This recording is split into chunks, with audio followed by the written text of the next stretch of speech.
Nature has humbled us throughout the ages. At any moment, in any place, a natural disaster can strike.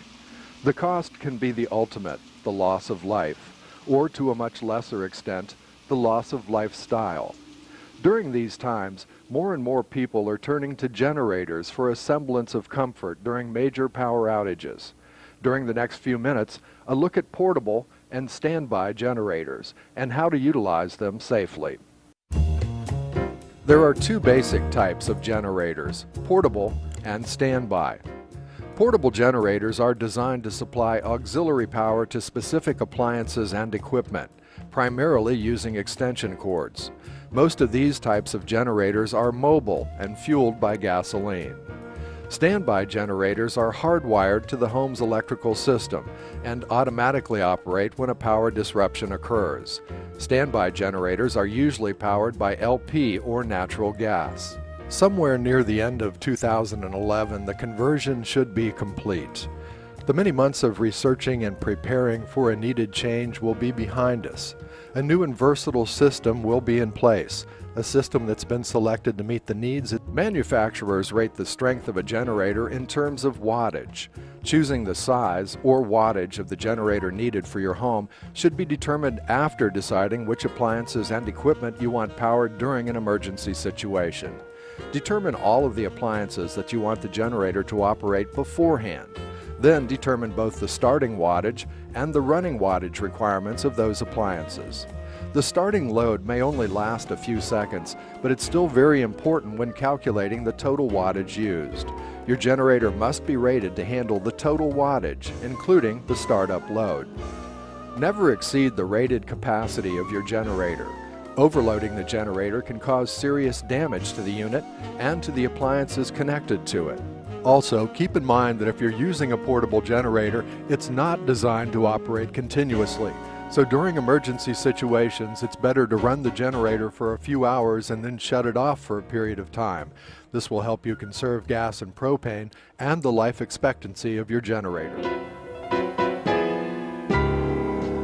Once you've purchased your generator, it's important to connect it properly and safely. The first step is to be sure to read and follow all of the manufacturer's operating guidelines. Whether you've purchased a portable or standby generator, it's extremely important to make sure it's grounded properly. Portable generators usually come equipped with an internal ground, but standby generators must be grounded properly to an external ground. Grounding is relatively simple. Your owner's manual will usually tell you to attach a number 6 copper wire running from the generator to a residential ground. But regardless, make sure the unit is properly grounded before attempting to operate it. If you've purchased a portable generator, you have a couple of choices still to make. You can choose to power select appliances by utilizing extension cords that plug directly into the generator. If you're using extension cords, make sure they are 3-plug extension cords that are properly sized to handle the electric requirements of the appliances. Or you can hire a certified electrician to hardwire the unit directly into a transfer switch attached to the home's main circuit panel. Transfer switches are simple in design but extremely important during an emergency situation. The switch brings both the utilities power and the generator's power into the same circuit box, but it only allows one source to be connected to the residential load. The transfer switch also keeps power being supplied by the generator from backfeeding through your main breaker panel, out through your home service drop to a transformer in your vicinity, where it's stepped up to 7,200 or 14,400 volts and sent into the utilities distribution system. Lines in the area which are supposedly dead are now re-energized and pose a very serious risk to linemen in the vicinity working to restore power. All transfer switches are not created equally. Look for switches that are listed as UL 1800. The UL label must specifically state that the unit is an automatic transfer switch, a transfer and bypass isolation switch, or a non-automatic transfer switch. If the switch is not labeled this way, it is not complied with the UL 1800 rating, but rather a far less rigorous UL standard. A new type of switch available for portable generators is the meter-based transfer switch. This unit plugs directly into an electric meter can and allows operation of any circuits in the home up to the capacity of the switch and the generator. The customer controls the load.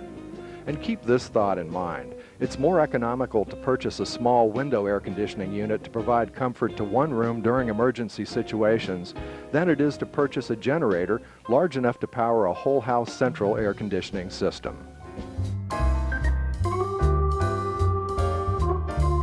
Many people think of generators as just another home appliance. The refrigerator is safe, the TV is safe, the new generator must be also. But generators are different.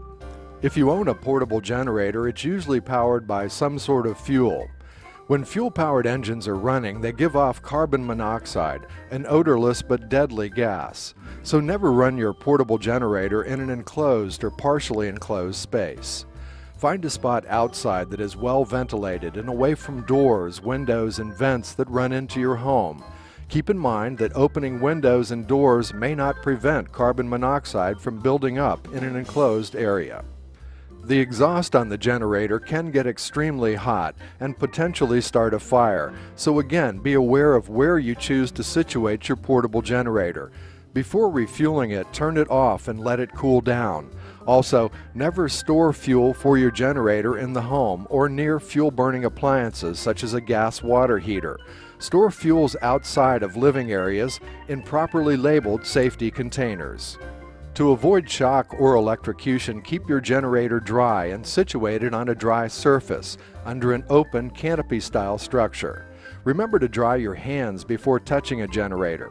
And as we've mentioned before, if you're using a portable generator, plug appliances directly into it using a heavy-duty 3-pronged grounded extension cord that is free of cuts or tears. Never plug the generator into a wall unit or wire it into your main breaker circuit. And finally, a few words on maintaining your generator when it's not in use. Ethanol-added gasoline can corrode parts if it's left to sit in an engine for long periods of time. Yet if you drain that gas and leave the engine empty, the O-rings can dry out and cause the gas tank to leak. To avoid these potential problems, use a fuel stabilizer and make it a habit to run your generator for 10 minutes or so each month. There's no such thing as too much safety when you're dealing with electricity, and the same applies for generators. Know and follow the guidelines just outlined to keep you and your family safe when the next natural disaster strikes.